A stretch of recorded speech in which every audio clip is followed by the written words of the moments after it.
An hour later, I wrote the opening cue of that movie. Like, it was there. Yeah. But it was like only because I gave myself permission to just be like, don't worry about it being good. Don't worry, just bleh. You know, like I've relied on that actually sometimes. Just start, you know, just write anything and get that creative juice flowing.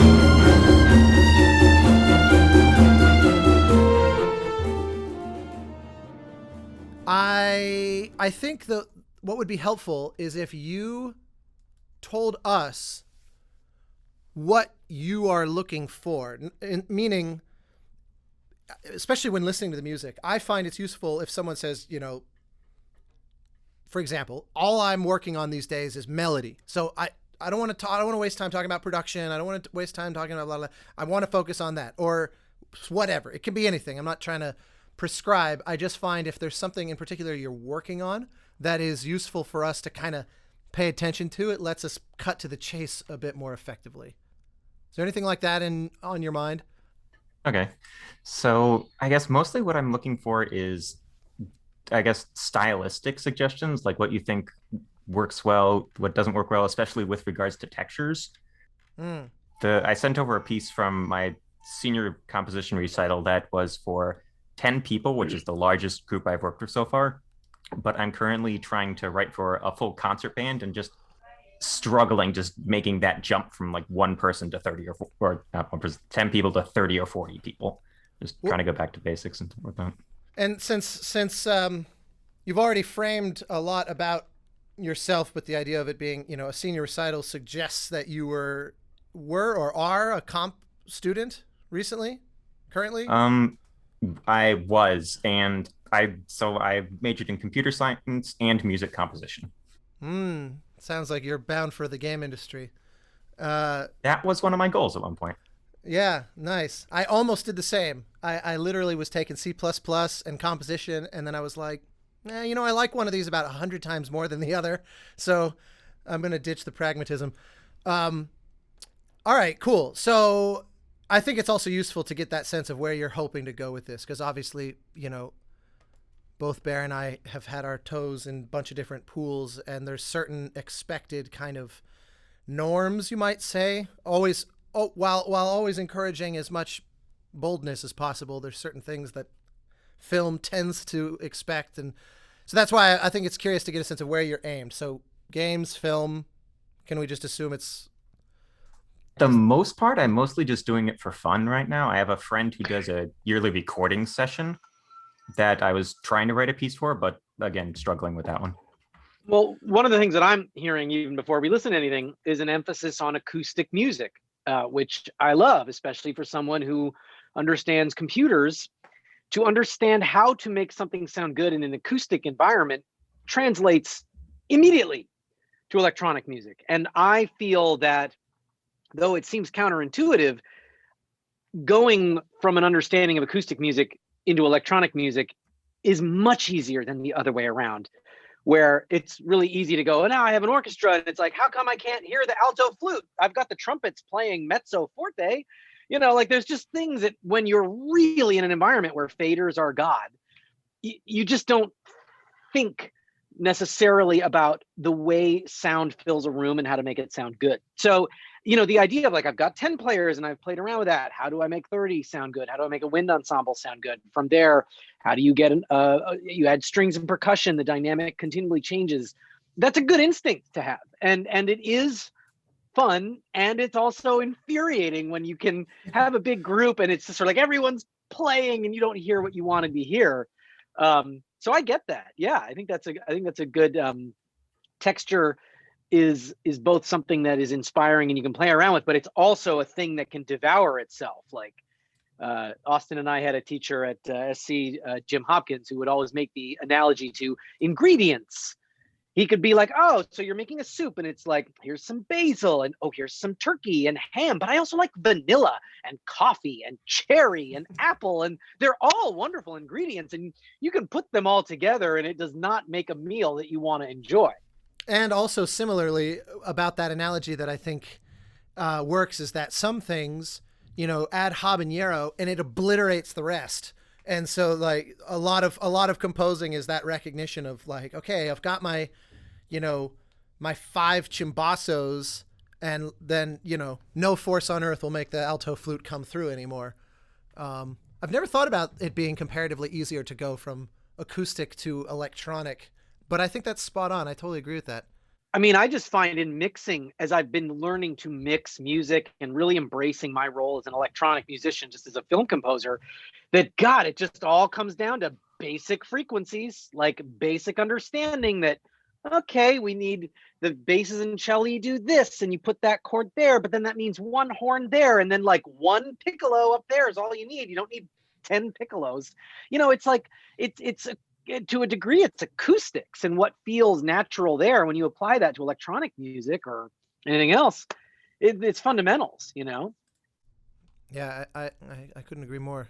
Brandon, just for your awareness, I know that you said you're kind of not really doing this professionally, or you made it sound like you're not necessarily even all target set on how do I turn this into a sustained career, which is actually interesting. I've never had someone show up to a thing like this that's like, this is honestly just a hobby.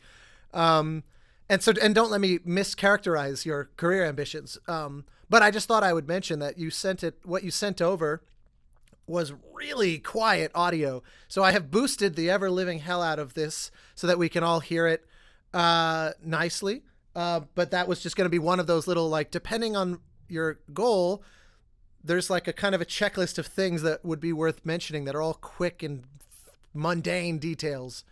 And that was one off the bat. I think that may have just been how the recital hall recording system was set up. I can't remember exactly what they did up in the booth with that one. There's a step called mastering, which is doesn't matter how it's recorded.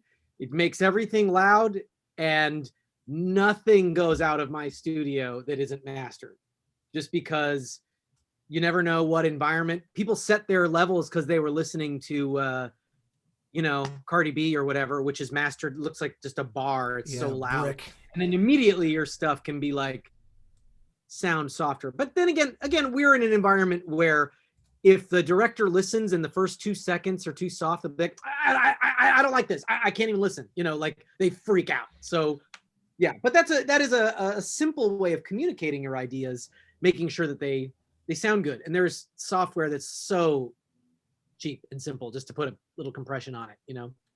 Anyway, let's take a look at this. So this is about like 11 minutes, and it's the third movement of a larger piece. So I'll play it. There's a kind of real natural stopping point at around 2.5 minutes. So apologies to...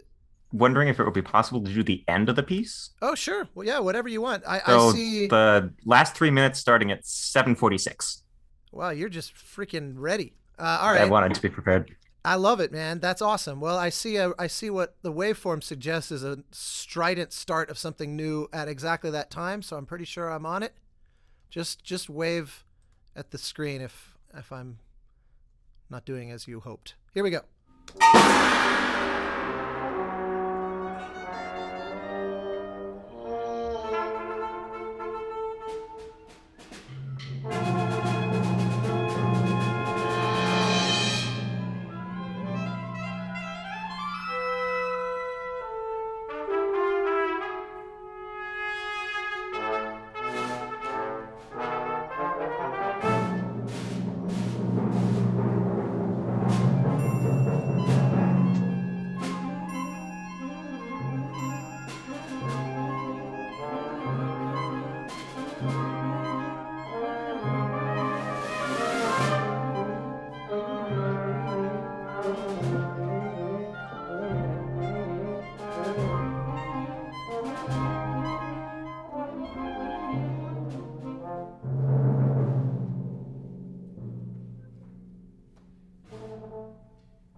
It gets really, really, really quiet, and then there's a giant explosion that I suspect is people applauding.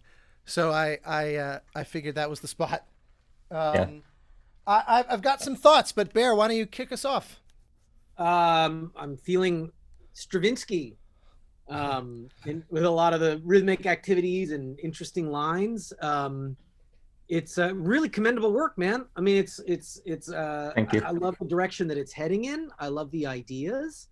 Let me start with that. Austin, why don't you go first?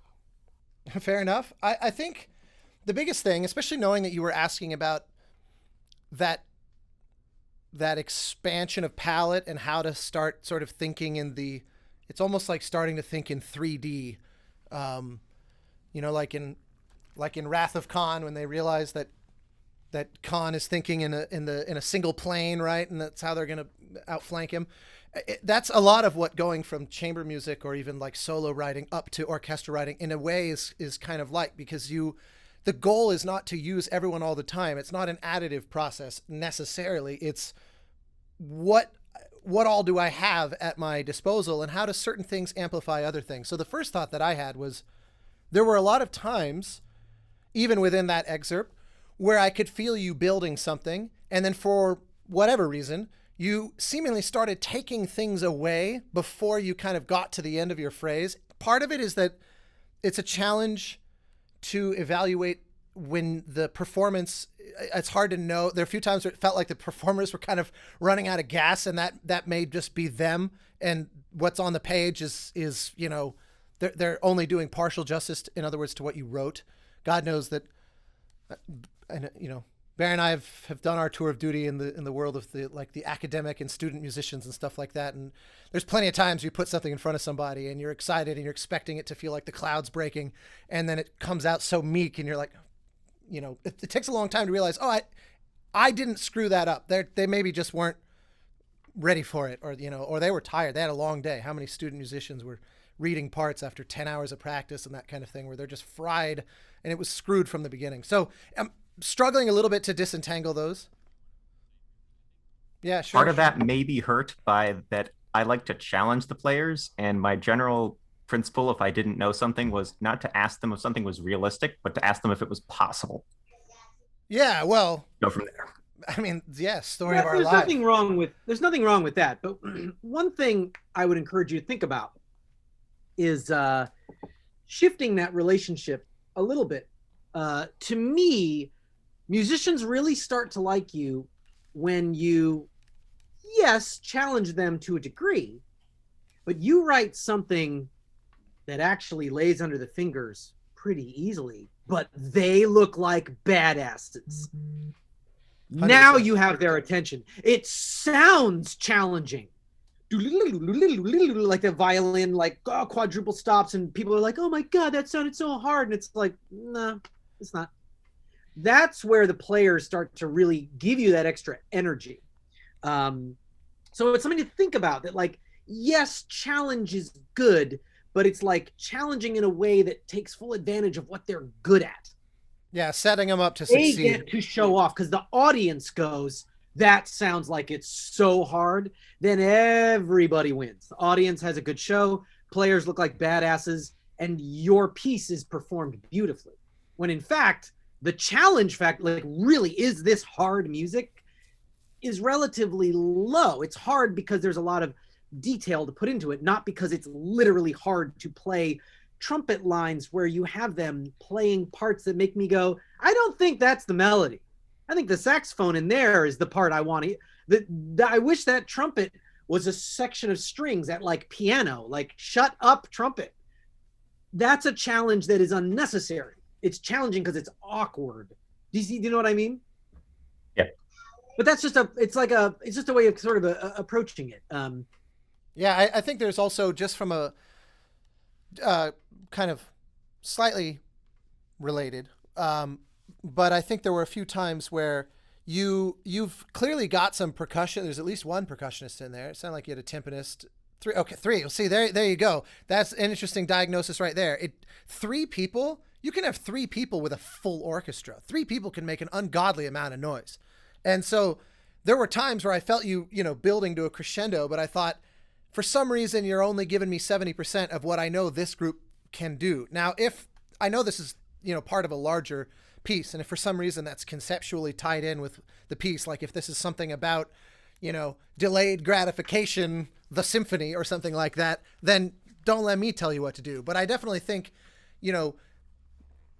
maybe it's because we live in a world where our taste is informed not just by, the Debussy string quartet, but by the latest, Marvel trailer, that we have a lot of sense of what big is and what small is. And I think both of those could be pushed. I liked the little moment of the kind of extended quiet ending, and, all the way down to this very brittle little vibe solo.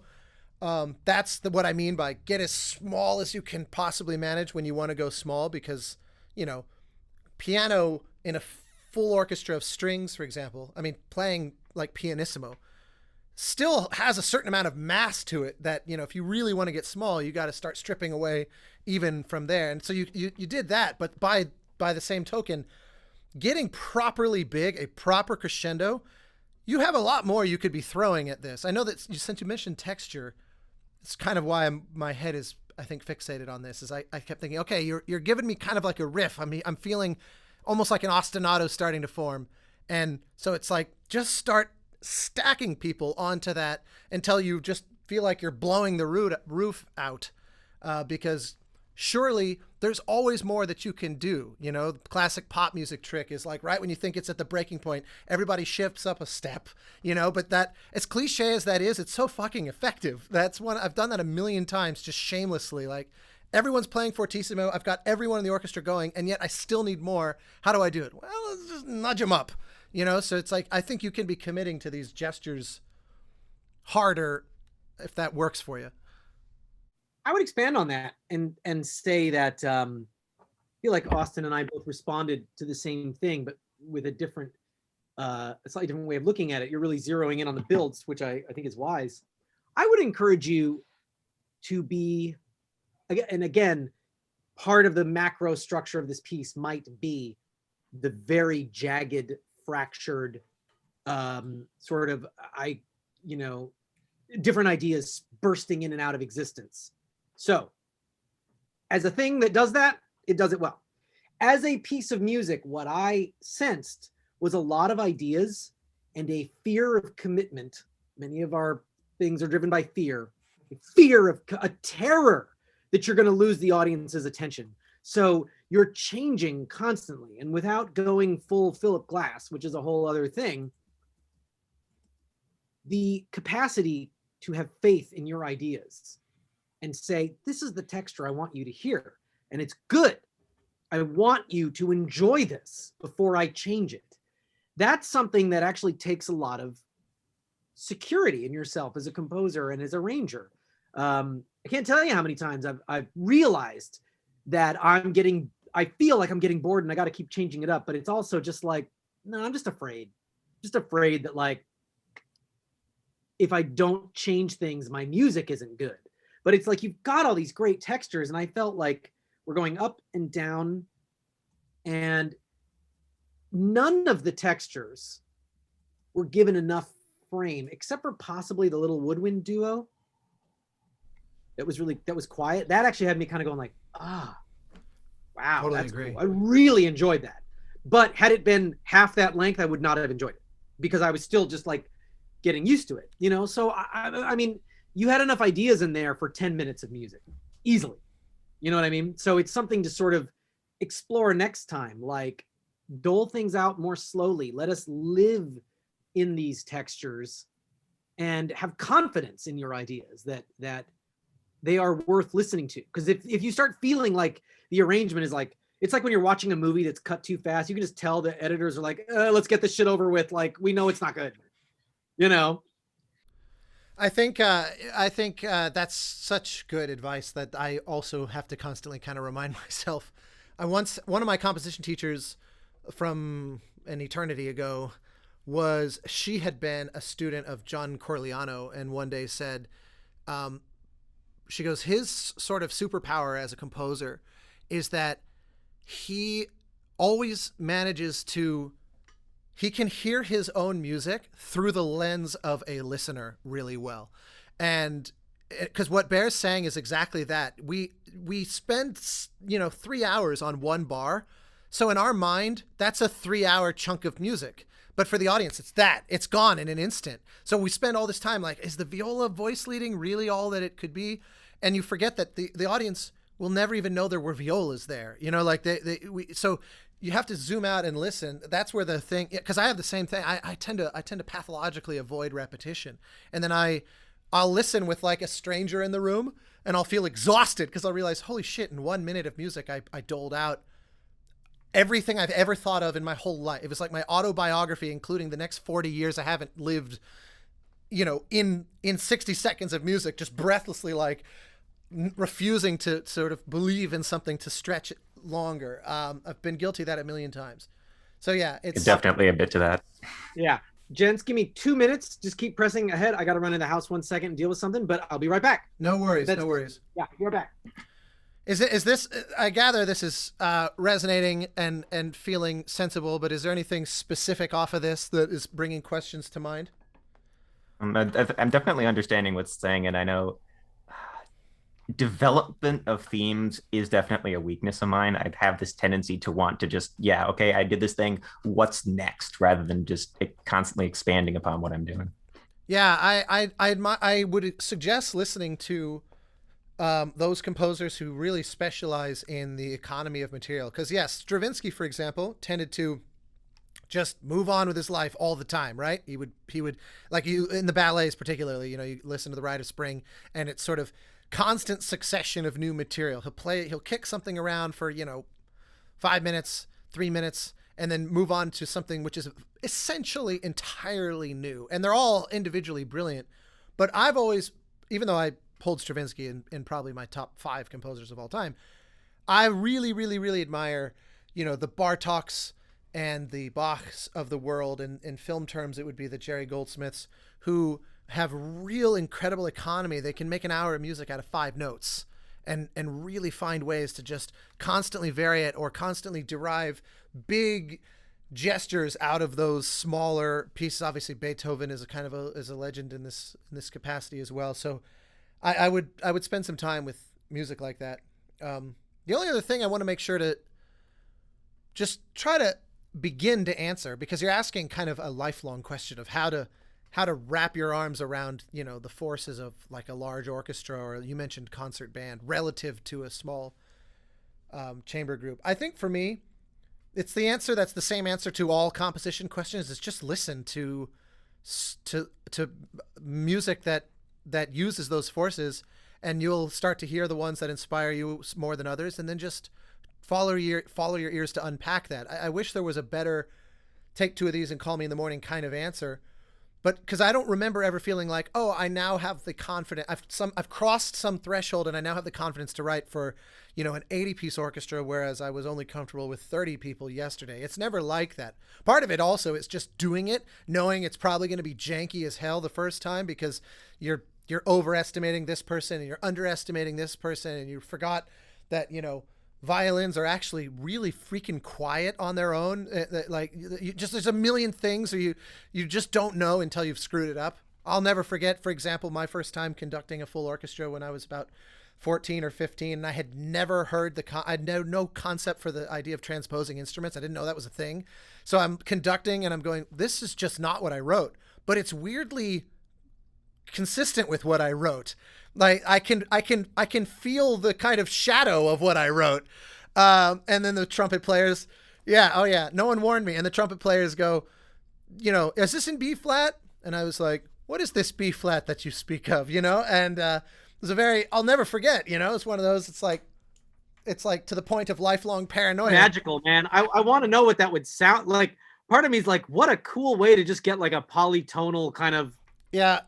It's like Bulgarian music, you know, where everybody's like moving in parallel seconds and stuff. It was if I had been a better composer, it would have sounded like that. It basically was just transposed garbage instead of correctly executed garbage. That's great advice.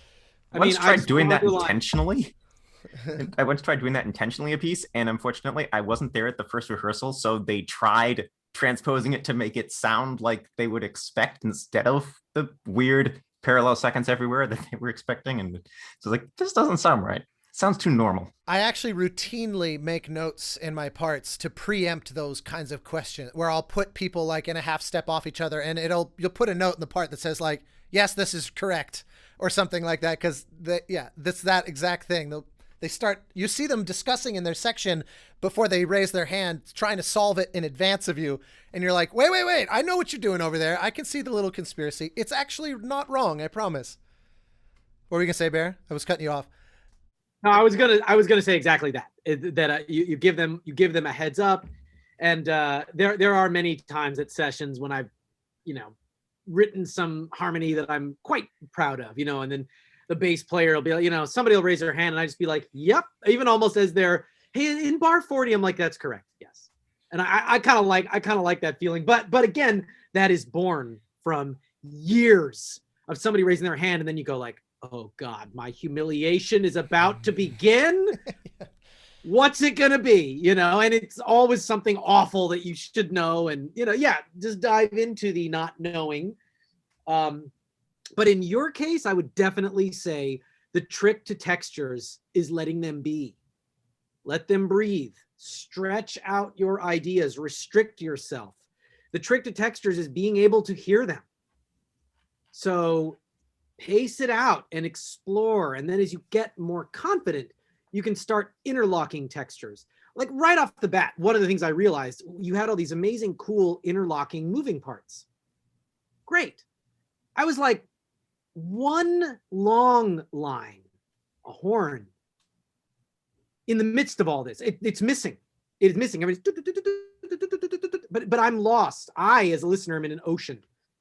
And again, when that's desired, that's desired. But I just kept thinking, like, there's nothing long here. One player holding some kind of pedal, I would just be like, I'm all right. My ears are locking this all together. This texture and that texture works really well together, you know, whereas a very busy ostinato with very busy percussive stabs with very busy chords in the bones don't work as well together because your brain converts them all into one idea of chaos. So stuff like that. But again, for your next batch, just if you write simpler, then you can start hearing that stuff, you know? Okay.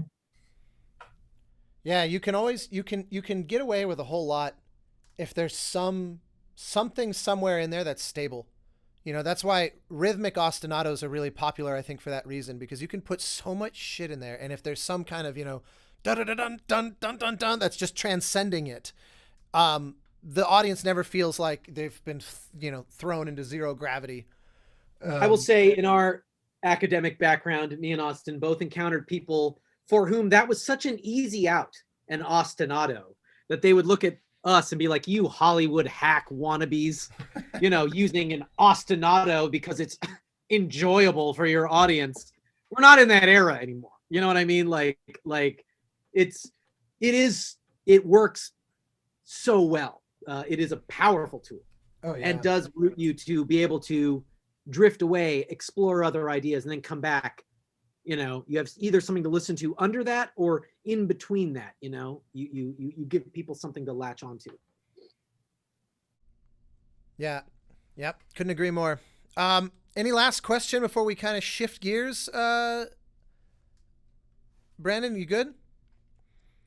Does that feel like we kind of tapped on some relevant? Well, good. That's the goal, you know. That's always, it's less answers and more just like opening a kind of stream of thought to explore later, hopefully. So, all right, Christopher, newly anointed working microphone. Let's. You want to? The question I asked at the beginning of just kind of what would help us to kind of listen for or to think in terms of just to guide our listening for efficiency's sake. You want to prime us? Well, scoring has been something I've been wanting to get into for as long as I can remember. I've been actively making music, like actually music that exists, not just like music I'll hum in my head and never gets recorded, for about 10 years now. And with this piece in particular, you're probably going to notice something about it. Know that I am trying to find my own unique composition style. And by doing that, what I'll usually do is, because of the range of different scores I've heard throughout the years from various composers, your guys included, I'll listen to things I pick up on that I think are interesting. And it doesn't, I avoid melody because I don't want to rip off anybody, especially in terms of melodies. I like the melodies to be stuff that I've made. Homages probably exist, but anyway, I try to pay attention to like how a certain thing sounds. And so with this piece in particular, it's part of an album that I've been working on, inspired as if I was to score a Christopher Nolan film, but still with my own voice, not strictly just limited to what I would expect to be the case for this type of thing. And so I'm still working on, obviously, the mixing. I have a guy who Matt has, he's a good friend of mine. He masters my stuff. And so this is not a mastered track. I adjusted some volume things so that would at least sound a little better, but I'm in no, I'm not anywhere close to good with mastering yet. So I guess that would be number one thing. I'd like to maybe have a better idea on how to master better.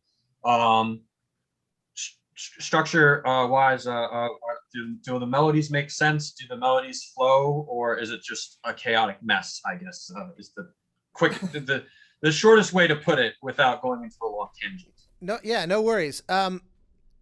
Yeah, that's certainly plenty of framing. Especially the Nolan thing is actually very telling. That's a useful because he's worked with 3 different composers on his films now, and there's some real consistency clearly from his direction that you can pick up. One quick question for you before I hit play. I would like to play about 2 minutes of this. It's a lot long, or it's about at least twice that long. Yeah, it's about a 7-minute long piece. Okay, yeah, there you go. So are you cool if I just play it right off from the beginning, or is there something that you'd rather that our feedback on would be most helpful?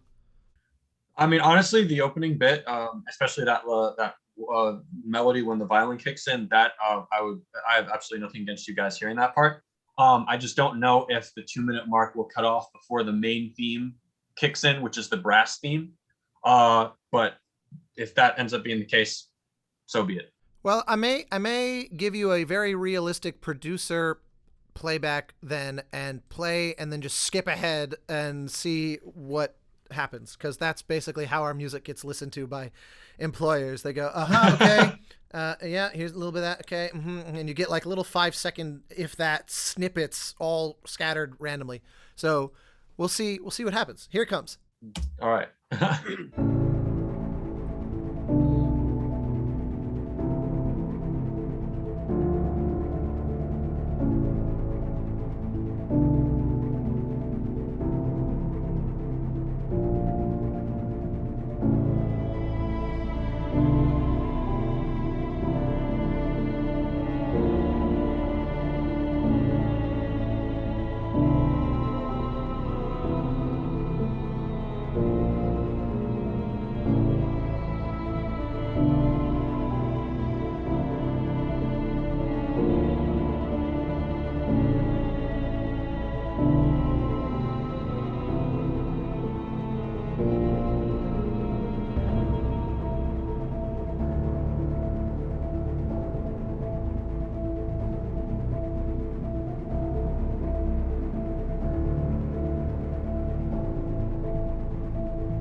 All right, I'm going to rely on that as our taste test. Was that the moment you were talking about? Yep. That was that's what it looked like. I skipped to what appeared to be the candidate moment. So I'll just say something quick, and then Bear, take it away. I will say I'm not sure if I would say it's a good thing or a bad thing, but interestingly, if you had not mentioned the Nolan thing, I would have been able to tell that anyway. And so it's like, so either mission accomplished, or B, you might be flying a little close to the sun. It's one of the two. You know, the opening piano stuff is so reminiscent of Inception that even though you're not actually copying it, like, you know, this kind of ever ascending progression is really not the same thing as what Hans did. It's close enough that we get the gesture of it. I mean, even the production on like the kind of muted tone piano is very similar and stuff. So, you know, it's one of those where, you know, on the one hand, yes, you had a goal and clearly achieved it. Now we should talk about the nature of the goal itself. But Bear, what are your first impressions? I agree with everything you said. I think production is off to a really great start. You know, your ideas are coming through clearly. You are, I feel like you're heading toward the North Star. Your path is clear. As Austin said, if that's where you're going, we're full steam ahead. So some of what I'm about to say, I would say to Hans if he were on this call. If Hans had said, we're going to talk about melody, melody, melody, I'm going to use the word melody 7 times and then play you a piece of music, I'd be like, what melody? I didn't hear a melody. I heard an ostinato. Okay. And your idea, da, da, da, da, da, da, da, da, da, that is not a melody. It is a germ of an idea that could go forth and become a melody. But as I heard it, and in the context in which I heard it, it actually, like, when the minute it came in, I was like, ooh, here we go. Okay, your melody, okay, you do it twice. Okay, okay, 3 times, okay. Oh, it's the ostinato. I'm waiting for the melody. Like, there is no melody. In many ways, it's the opposite of the first piece. It's like they're like almost the identical opposite construction. Yeah, which is interesting. But again, it's not a criticism. It's just to be clear in the direction. Like, if your goal is to write a melody, then you need to. I could talk to you about for an hour about what makes a good melody. You know what I mean? That is something that I put a lot of time into. Just sitting right here, just being like, nope, nope, nope, like days on end. You know. But I also kind of feel like what you are going for, I can't sing you a melody from any Christopher Nolan film. Again, not a criticism. It's Which just, fair, if that's North Star, why even talk about melody? You 100% nail. I was going to say, literally, you know, that's the only memorable melody. And of course, that gesture is in basically every score ever. Melody, right? And I don't even think Hans would call it a melody. Well, Hans wouldn't be like, "Listen to my beautiful melody." Yeah, you know what I mean? Exactly. Like, no. So yeah, I mean, you know, melody, like, for me, dude, I have very strong feelings about that word. It's melodies to me a defining part of my creative life, and I kind of like, you know, defend it to the death, good sir. Like, I want to keep melodies alive. So yeah, especially in speaking to me, it's sort of like you said, melody, and I'm like, let's do this. So part of that might just be a marketing thing. Like, to quote Princess Bride, I don't think that word means what you think it means.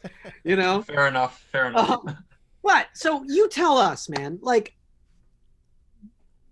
where would you like us to help you go from here? You have an admirable start heading a direction that sonically I hear is different than verbally what you said a little bit, which was about melody and distinct voice. So, like, talk to us. Tell us what you need. I guess the thing is, I focus more on just making the music as I go along. That I don't really think much about what comes next. Like, I make the music, I present it, and then I think I have an understanding, like what you said, about something when it actually might be a completely different thing. And so and that's fair. Look, this is all, we all do this because we love it. And honestly, if I spend a lot of time going like, well, what's the next step? And how am I want to do this, but now my heart is taking me here. Like, we would be crippled with self-doubt. We wouldn't write anything without that freedom to go like, you know, and this happens to me all the time. I'll be like, I'm going to write this. And then it ends up being something totally different. I guess, and there might even be a lesson here, you know, in sort of like how you present material. I mean, certainly Austin and I could probably both talk horror stories about the things we said to preface to non-musicians, like what they're going to hear. And then they hear, you know what I mean? And then you realize, like, I've almost gotten myself fired and I haven't even hit the space bar yet, you know? Or not just that, but or if you, to the exact point of the like hammering away at the importance of melody and then writing a piece that's, you know, more kind of granular than that. Yeah, modular is a better word. Similarly, I've definitely had meetings where I prefaced a piece and I threw them off the scent by mistake. And so then they listened all excited for this thing I had just promised. and then I just didn't deliver that thing. And if I just kept my fucking mouth shut and just hit play, it would have gone a lot better. So Fair I enough. gotta tell you guys a story, man. When I was on Cloverfield Paradox, I presented cues on to JJ Abrams, and I was like, here's the theme, and I was like, and the theme, JJ's really into themes. He loves melody, and he loves not just themes, like memorable themes, but like if the flute goes, he's like, I love that. Like he loves it. So I tell him the melody. I think I sing it to him or play it, and I go, we watch the scene, and we're watching. He's like, and he's like, it's good, but you cheated. And I go, I cheated, and he goes, if you hadn't played me that theme, I would never know it's in there. And I was like, let me get back to you. And actually, I went and rewrote it, came up with that where it's like so obvious what the thing, and that's more of an ostinato than a theme. But you get my point, that it was like, I also realized, like, I thought I was doing this one thing, and then I realized, like, if it's not clear what I'm doing, me saying it in advance, and JJ even said to me, he goes, no, it's fine. I like it. Then he kind of like jibes me. He's like, I mean, you're not going to be at every screening of the movie telling them what the theme is. Yeah, I was going to say that you have to like ship the press release with every copy. Yeah. Shoot footage of me in advance to put up in the screening. But guys, here's the theme. Listen for it. It's really cool. You're going to love it. In a way, we set you up for this, or I will take credit. I set you up in a way for this by asking you to preface it, because like our Bear and I have the same agent, Richard, who, if you ever play him something, he hates it when you talk about it beforehand. He'll always say, just hit play. The music, if the music can't speak for itself, that's the conversation. It's not, oh, pay attention to what this happens and this other cool thing and whatever. And so, in a way, by asking you, set us up, because I think the first comment we would have made is, so you're clearly not necessarily aspiring for something ultra melodic. And that would have probably told you everything, Although that said, you had a little thing that I thought was going to be your theme, and it turned out to be a kind of little throwaway, because you have throwaway, maybe an unfair way to phrase it, but you had this piano block chords. It's very Inception, right? But then you threw a little melody on it, and you did this kind of like da da da da da. That was different. I didn't hear that come back.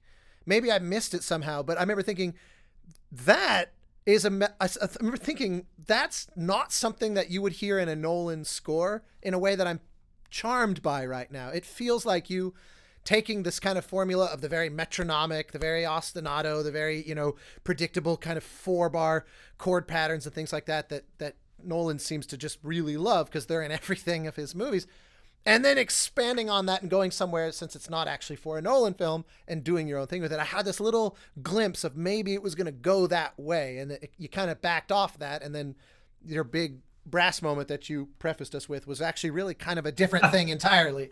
Or it was similar but not the same, so it didn't feel like a reprise. And they were all appealing textures. I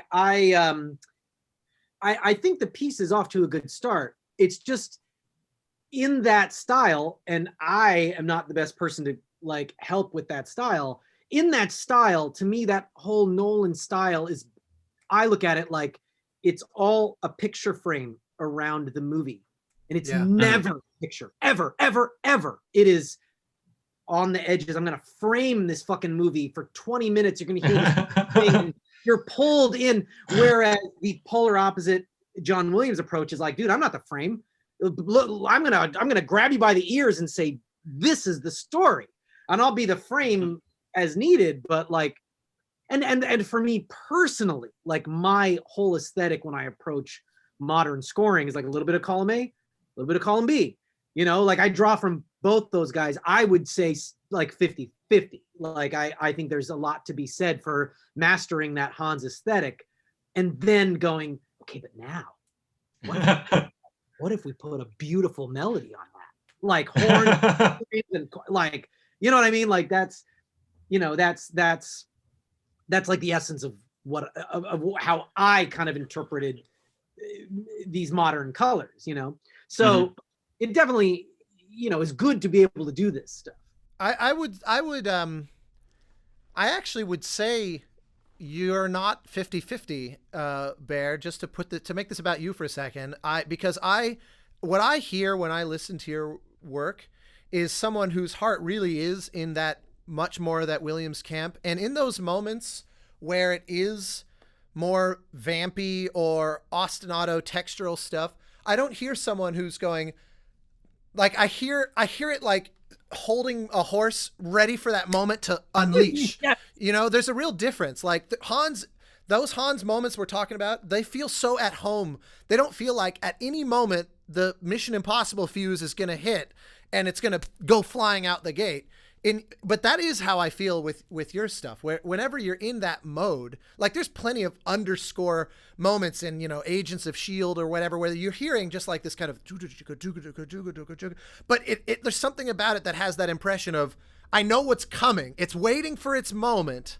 Like, no, man, you're so right. Because again, to get to the advice I gave Brandon that I sometimes don't follow, I don't necessarily have the security or the aesthetic to be like, this ostinato is cool, man. What else do you need? I'm going to ostinato you for 10 minutes. It's like, no, once I lay in that ostinato and it sounds modern and cool, then it's like, can't resist. Yeah. Must put in the horns now, building a melody, stacking up, adding the 9, resolves up to, now I'm modulating. And then before you know it, it's like, it is going somewhere constantly. It's never... It's funny because I kind of got my start on Battlestar, which really felt like, it's like, dude, this guy's all about the Philip Glass. Because they attempted a lot of Philip Glass and string ostinatos, and they're beautiful, and I love it. But like, there is no phrase in Battlestar that repeats 3 times. Yeah. You know what I mean? Like, I get bored. So it's like, but to me, you know, to get back to personal voice, these aren't things I think about. They're almost like impulses I can't control. The client wants minimalism, but I need a little, what if we just add a little melody there? What if we just, you know, so it's like that, then it becomes my own through sort of osmosis because I can't control it. But yeah, it's an interest. It is definitely part of the you know, the film and video game aesthetic, and you need to be able to find a way to do it in your own way, whether it's purely ostinato or doing, you know, more kind of traditional stuff on top of that. This is why for your listening, really for both of you, but Christopher specifically, knowing that you laid out this idea of I'm trying to really kind of hone the craft while finding my own voice, which is not really a craftsmanship thing. This is what Bear just said is why for me Goldsmith is just the reigning champion, because he could genre hop and he could wear so many different costumes and never stop being Jerry, so that you know, he could do what the client wanted to an astonishingly eclectic degree. And yet 5 seconds of hearing any score of his, no matter zany comedy, crazy dark, you know, atonal sci-fi, grand lush romantic orchestra, super experimental synth 70s stuff, it can always pin that it's Jerry within like 5 bars, sometimes less. Yeah. And superficially, these scores have seemingly nothing in common. I once gave a speech to like a bunch of high school students, and I played 18 fragments in a row. I was like, I'm going to just sit comfortably for the next 5 minutes. And I played like 20-second fragments from literally almost 20 scores of Goldsmith. And then I blew their minds when I said everything I just played for you was written by the same composer, because I chose such disparate things. And so that whole idea of a voice, and Bear is an excellent exemplar of this as well. The demonstration that voice is kind of below the surface. It's not, oh, well, they always write for strings, or they always use minor keys, or some like really superficial aspect. It's always going to be, oh, you know, there's a consistency of like voicing things. This chord goes to that chord, and specifically voiced that way. I just pick that up in the midst of these textures. You realize, oh, I've heard a version of that also similarly in passing. You start to catch those little moments. It's no different than when someone talks and they have certain phrases that they just lean on that they like, or certain words or whatever. It's the or same mannerisms. thing. It's just the way they Yeah. speak and the rhythm in which they speak. It doesn't matter what they're speaking about. I also want to just jump in and say, I think this is a really interesting topic. I never really pursued voice, and I'm very grateful that I didn't. I think the idea, I love the way that you opened up to us, and I appreciate it. So this is not a criticism at all. I think it's actually cool to kind of show that, like, one of the first things you said was like, I don't want to rip anybody off. And part of me was like, bro, I have never worried about that. Like if anything, it's the opposite. It's like when I was a kid, it was like when I started getting into, like, I started watching Westerns. I think it was Tombstone came out, and I was like, wait, there's a Western? Oh my God. And then I like watched a bunch, and I just started writing derivative garbage. But I was writing it to get into that. Then I started, every genre of movie that I ever saw, I was realizing, like, I want to do that. If I had been concerned about finding my own voice, I wouldn't have said anything. Your voice is, you can't not write. So many double negatives. You can only write in your voice. You have no choice. You don't have a voice that isn't your voice. Even That's your fair. Hans is still you. So it's something that I think you can be aware of, but channel it into finding things you're passionate about. Don't think about it as a thing that, like, oh, I got to work on my craft, I got to work on melody, and I got to work on finding my voice. Like, you're doomed.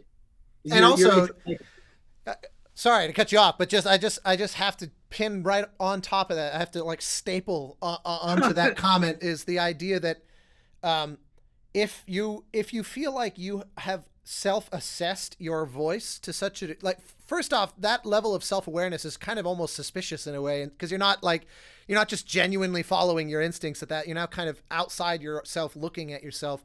But if there is a moment where you're writing and you're kind of ticking off those boxes, like, okay, production's sounding good, melody's okay, and like, oh, I just have to kind of turn this knob and now it sounds like me. Probably what that means is that your conception of what your voice is some very shallow thing that's not really a voice. Like, it shouldn't be a box you can tick. I completely agree with Bear. The more you practice, the more this is just gonna tumble out of what you do anyway. Like, I didn't even know that about you, Bear. That's so funny, because I did the same thing. I have piles of music that is, if I tried to pass this off commercially today, I would be sued, and it would be a just world that I lose that suit. Like, I really ripped stuff off shamelessly in my early days, because I was basically learning. You speak a language by, reading a bunch of texts that people provide you, so that your tongue gets used to moving in this foreign way from what it's used to. Like, that's just inevitably part of it. Yeah, and I think it's a good thing to sort of liberate yourself from worrying about, and letting it evolve naturally. Even to this day, sometimes interviewers ask weird questions, and they'll ask me, like, what is your vibe? What's your sound? And I always say, you are vastly more qualified to tell me what my sound is than me. If anything, if you look at my body of work, admiring Jerry as I do, same as Austin, I go out of my way, bend over backwards to do completely different shit. Like, if you can tell that, like, Child's Play was written by the guy who did Professor and the Madman, tell me how. I don't, I'm trying to reinvent myself. Like, I don't know. I saw an interview once. Sorry, keep going. Well, I was going to just add to that point. I once saw an interview with Danny Elfman where he made a comment that he has so much self-doubt and kind of self-consciousness baked into his process, like just general kind of imposter syndrome, that his goal to sort of reinvent himself with each score comes because he's so afraid that his tool set as a composer is so limited that one score, you've heard one and you've heard them all. And so he's like, I try to reinvent myself. He goes, the best praise you could ever give me is, wow, I can't believe that you wrote this. Because he's desperate to avoid in his mind, having a voice means endlessly just repeating yourself in a way that is actually one piece said it all. I totally relate to that. I deal with the same thing all the time. And one trick, I keep going back to the Cloverfield movies, 10 Cloverfield Lane. was the first movie I worked on with JJ, my first movie of that scale. I was sort of petrified by self-doubt and fear. You know what I mean? That it was sort of like, here's how it goes, man. You made it to this point and now you fucked it up. Like you ran out of good ideas. And I sat there staring at an empty page for so long, proverbially, that I finally said, I codified what I realized I'd been doing instinctually. But I made a deal with myself. It's like, just write something and understand it's going to be awful. It's going to be shit. You're going to write the worst cue of your life. Just write it and send it in. Hope they don't fire you. And it's like, okay. An hour later, I wrote the opening cue of that movie. Like, it was there. Yeah. But it was like only because I gave myself permission to just be like, don't worry about it being good. Don't worry. Just bleh. You know, like I've relied on that actually sometimes. Just start, you know, just write anything and get that creative juice flowing. Yeah, having screenwriter friends has been emboldening in that way because they all have the belief that writing is rewriting. The first draft is the purpose of it is to be the bad thing that you improve later. The first draft is not supposed to be the thing that anyone cares about. One of the things I picked up from all my screenwriting friends is even in talking to people, you're like, well, maybe we could do, here's the bad version. Yeah. What if we, and you just say it like obviously every first thing we say is just terrible. Like, you know, but my favorite is those conversations where you go, here's the bad version. And then everyone looks at you and says, yep, you're right. That it was. Yeah. Plenty of those moments. But then you realize it's not a actually, especially when you're like in a room with people that know each other and, you know, that's not a condemning kind of moment. It's like, yeah, we all have that. So yeah, we've drifted afield of your music, so, but Christopher, what else? What else do you need? What else can we provide? Actually, I wrote down, let me just turn to my questions so that I actually clearly say what I want to say instead of just jumbling my words, because I do that a lot. And actually, what Austin said earlier about the viewing myself from outside, that's actually pretty spot on. That's just how I've been as a person, and it's not deliberate. It's just sort of how I am. So maybe you have a calling in psychology too. Well, all film composers, man. All film composers are therapists. I was going to say, I literally, I think every composer has the practical experience after a certain amount of time in the business, if not the credentials, to open a therapy or like psychoanalyst type practice. We literally could have an entire second industry because it's the nature of the job. It's impossible. And the funny thing is that I love that aspect of it. I at first I was always kind of intimidated by, like, oh my God, I have to spend just as much time reading body language as I have to thinking about music. And then at some point I realized what an incredibly powerful tool. Like, I'll realize the director is saying to me the note based on how they're sitting, and I can say it before they do, and we can build the camaraderie of look how in sync we are. Because you don't know that as soon as you were like, and I realized that's how you're listening to my cue. It's like, you just said a lot and you didn't even know you did. And I'm into that part of it. I'm sure you got a million stories like that along those lines. It's just a million, billion. And like you, I've come to enjoy that as a completely separate part of it because we make people's lives a little easier. When a director or studio or producer head comes in, you know, and you're just like, you know, they are under more stress than you, no matter how stressed you are. And you're here to be like, to help them out. And if they're receptive, it's great. Other times they're not, you know, but you are in command of like, I understand what's happening and I'm trying to like make your life easier, you know? 100%. All right. Hit us with your questions. Oh, that was a preamble. What's your question? Yeah, exactly. Okay.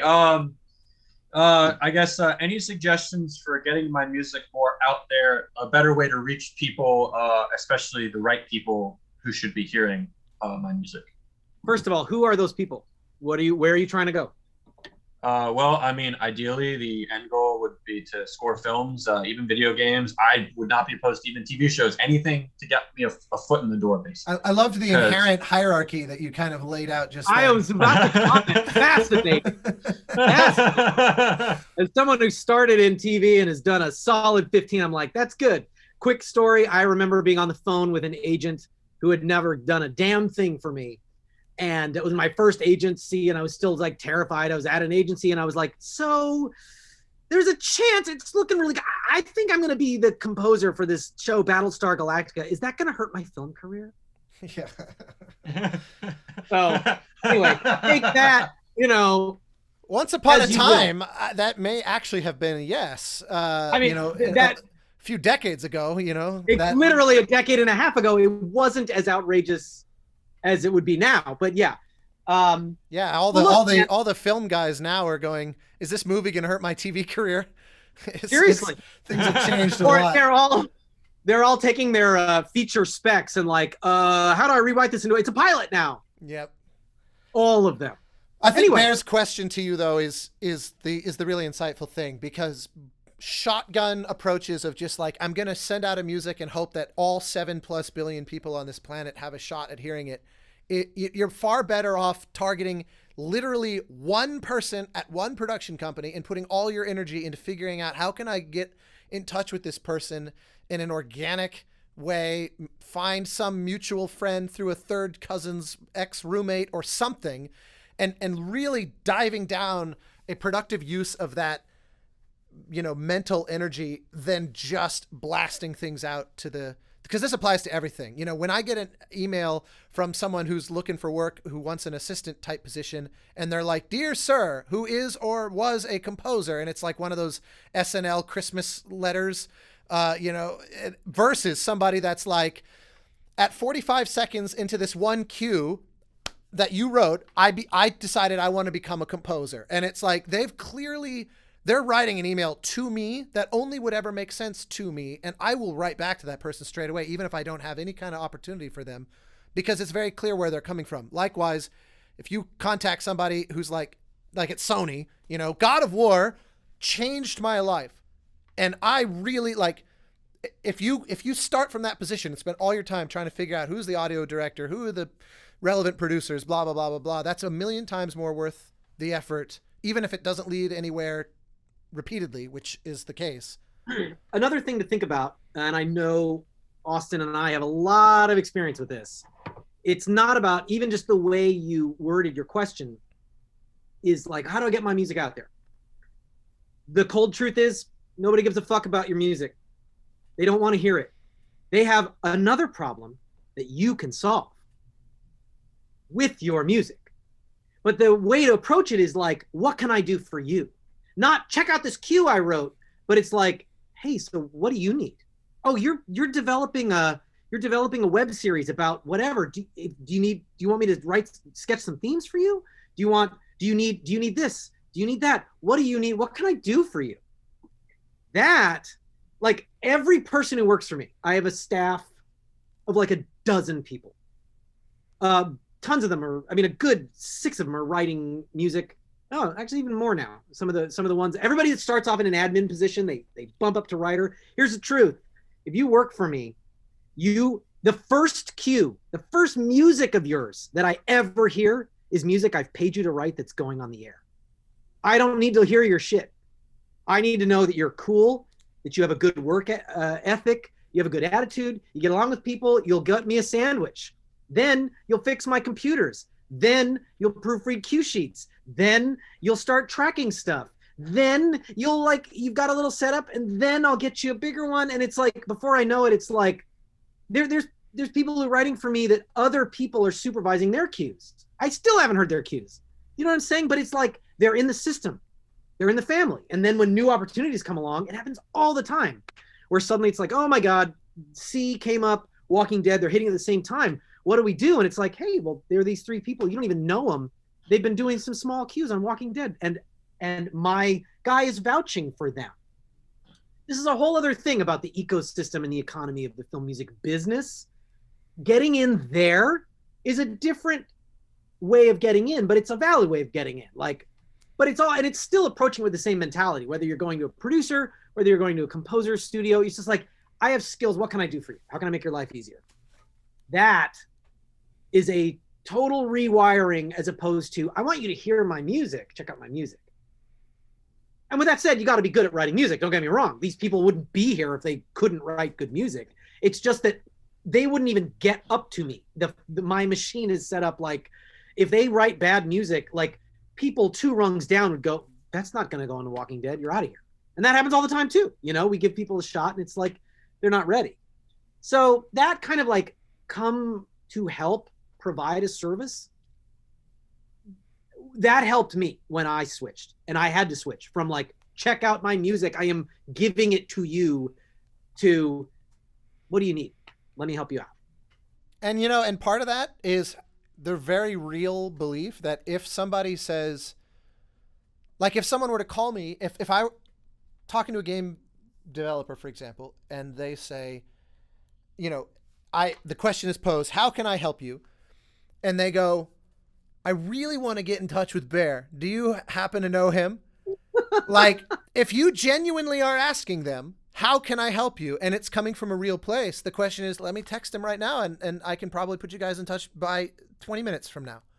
Like, realizing that there's a certain, not that I believe in the reality of karma literally, but there is a certain amount of doing things for other people doesn't necessarily mean I'm doing this thing that also serves me and that's why I'm doing it. And I like to pretend that it's because I'm serving you, but in reality, it's because you're offering me a job. It's like, if you could put someone up for a thing, or you can make a connection that you know is not going to, in the end, benefit you directly, then you know you're actually asking that question from an honest place. And I think careers are born from having that attitude. It might take years, but it is still, I think, an important self-diagnostic to run. Yeah, and you're in a very tough position. And we were both there ourselves, me and Austin, where it's like, we all understand you've got to get out there and hustle.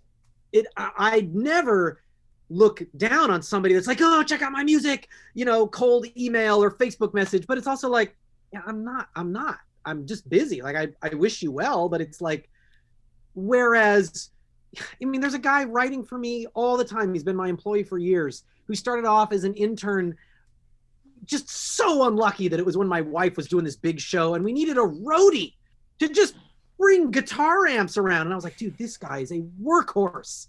And I think I forgot something in my studio, and I had a show in San Diego. And I was like, do you think this guy will drive it down? And sure enough, he did. You know what I mean? And he drove back that night. And it was just like, man, that guy is in the family. You know what I mean? And he still is. So there's definitely a number of ways of approaching that. But the last thing is, look for people that are at your level. Look for people that are developing indie games, web series, shorts, submitting on a big movie, a big show. The cold submission and you get picked. I don't want to say it's never going to happen, but it almost never happens. The universe is built in such a way that people that are making big things have a list of 50 people that they are excited to work with. And then there's 2,000 more people, and then there's you. I think that that's excellent advice. And that's, if you have more questions, why don't you email me? We're over the time that I had promised Bear, and thanks for sticking around, man. Do feel free to email both of you if there's any other kind of lasting questions on the tail end of this. You know, I like to avail myself as much as I possibly can, especially knowing that you guys are even here because you supported this crazy side hustle thing of mine. It really means a lot. Well, just happy to support your thing. And, you know, you getting out there, making your own project was very inspiring to me. I've been following very slowly in your footsteps with some stuff that's not announced yet. But, man, I was just so proud of you for making that event. Man. And, man, happy to do anything to help it. I think my favorite feedback I got was that Richard, our agent I mentioned a minute ago for you guys, he flew out for this thing to Colorado.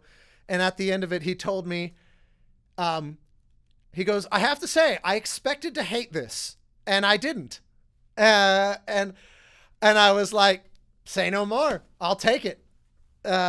which was pretty funny. So yeah, no, thanks to all three of you for supporting my wacky, weird science and music thing. So yeah, with All that, right, well, I gotta go, I will. guys. Yep, I'm gonna. We're all gonna go our ways, and go for it. Is that okay? Bear, I just wanted to thank you for all the music that you've done because it honestly has significantly changed my life. I know my mom got me the soundtrack to the second season of Battlestar during high school, and that was one of the reasons I went to college for composing.